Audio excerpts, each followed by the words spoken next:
Cardinals and Seahawks, another divisional matchup here in the afternoon slate.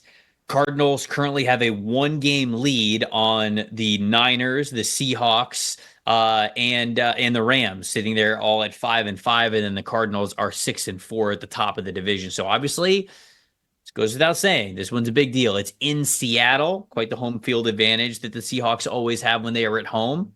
What's your matchup that matters, Carmen? It's the one that I'm most excited to watch, and it's Marvin Harrison Jr. against Devon Witherspoon.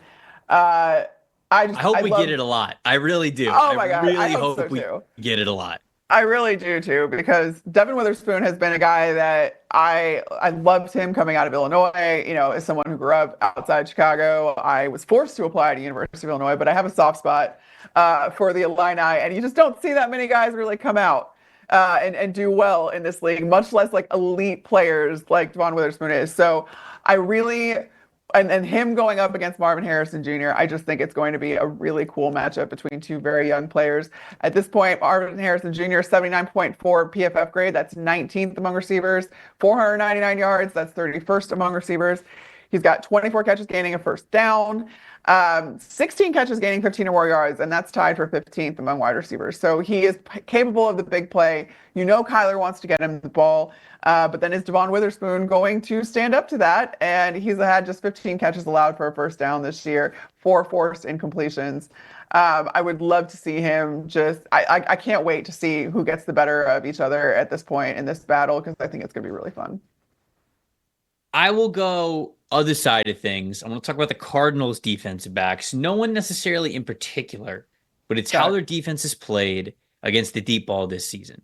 When you look at the Cardinals, 11 completions of 20 or more yards down the field. That's the 7th fewest in the NFL. They're going up against a quarterback that wants to throw it deep. Geno Smith has been an absolute flamethrower this season.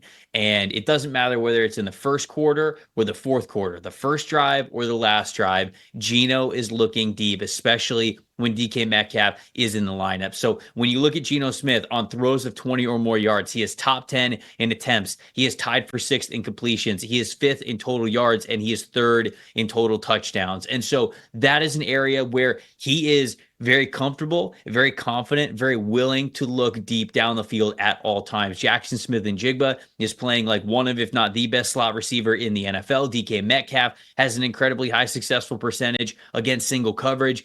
It is a recipe where you're looking at a strength on strength, and you're looking at a defense with Jonathan Gannon, calling the shots there that, okay, they have clearly made an emphasis to not get beat deep, to not get beat over the top. And they're playing a team now at home that knows the power of hitting those kinds of deep passes, not just in the individual yards that you gain on that singular play, but the momentum that you create, the confidence you instill in the rest of the team, and how much you could put even a divisional opponent on their heels. So this could be a very fun game. This could be a lot of fireworks in this one. I know I just said that the Cardinals have been good at defending it, but Geno is somebody who can sometimes break those trends because of how willing he has been to attack deep down the field and give some really good receivers a chance to go up and get it. So to me, it is the Cardinals defensive backs versus the deep ball that to me will tell the story in this game. My plus factor, though, as he has been many times this season, has been Trey McBride. The Seahawks,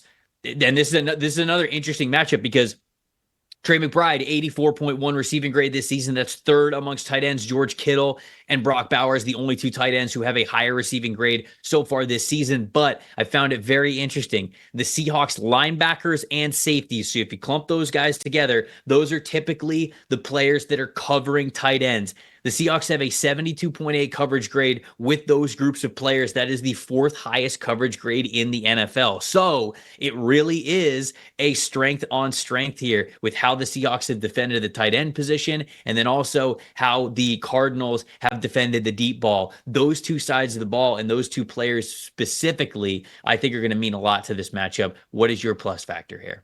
Yeah, going back to something you mentioned just before, Jackson Smith-Njigba, but Jackson Smith-Njigba in the slot, because his stats blow everyone else out of the water. He has 50 catches, which is 8 more than any other player in the slot. 572 yards from the slot, which is 83 more than any other player. 28 catches gaining a first down from the slot. 4 more than any other player. He has 14 catches, gaining 15 or more yards, which is, again, first, leading the league from the slot. There is nobody better as far as a slot receiver goes right now playing football than Jackson Smith and Jigba. And I just think that that is so much of a safety net for Geno Smith. He wants to throw it downfield. And this doesn't preclude him from doing that for Jackson Smith and Jigba out of the slot. But like on so many more of those intermediate routes, those crossers, all that kind of stuff where you can just go wild when you're starting out of that position on the field. Jackson Smith and Jigba has just become such a mainstay for Geno Smith in this offense. And that having him going really is the best indicator that the Seattle Seahawks offense is going. So I really think that he is the definition of a plus factor. Yeah, no, I mean, he is. There's no doubt about it there either. Thanks for watching, everybody. Make sure you like and subscribe the video. And if you don't have a PFF Plus subscription, you can get one to see all the premium stats that we talked about here on the show, plus the expert betting and fantasy advice over at subscribe.pff.com. The description is also right below. So if you are not a PFF Plus subscriber, you can become one today.